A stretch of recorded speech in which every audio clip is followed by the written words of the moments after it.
Toto and the Talking Paintbrush. Toto was a little boy who loved drawing more than anything in the world. His room was covered in sketches, walls, desk, even the window had doodles of stars, cats, and flying burgers. But there was one problem. His crayons were old and his paints were dry. One stormy evening, Toto sat by the window sighing. "If only my drawings could come to life," he whispered. Just then, kaboom! A flash of lightning struck the old paintbrush lying on his desk. When the smoke cleared, Toto heard a squeaky voice. "Hey, watch where you zap me!" Toto jumped. "What? Who said that?" The paintbrush wriggled and bowed. "Name's Bruno the Brush, master of color and chaos. You, kid, are my new artist." Toto gasped. "You can talk?"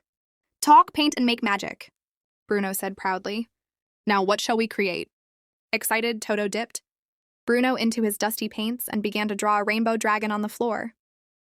But before he could finish, whoosh! The dragon blinked its big eyes and stretched its wings. "I'm alive." The dragon roared happily, flapping around the room. "Oops," said Bruno. "Forgot to mention, anything you paint with me comes to life for real." Toto laughed in disbelief. "That's amazing." Soon the room filled with living doodles, dancing cats, floating pizzas, walking pencils, and even a singing moon. The walls glowed with color, and Toto and Bruno laughed until their cheeks hurt. But then things got messy. The dragon sneezed and accidentally burned Toto's curtains. The dancing cat started fighting over a pizza slice.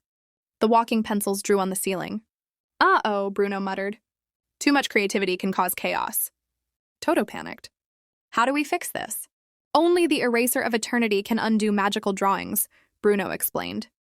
"It lives in the middle of the paper forest." Without wasting time, Toto and Bruno jumped onto the dragon's back and flew out the window, soaring into a sky that looked like watercolor clouds. They zoomed over paint-splattered mountains, rivers of ink, and finally reached the paper forest, where the trees rustled like pages.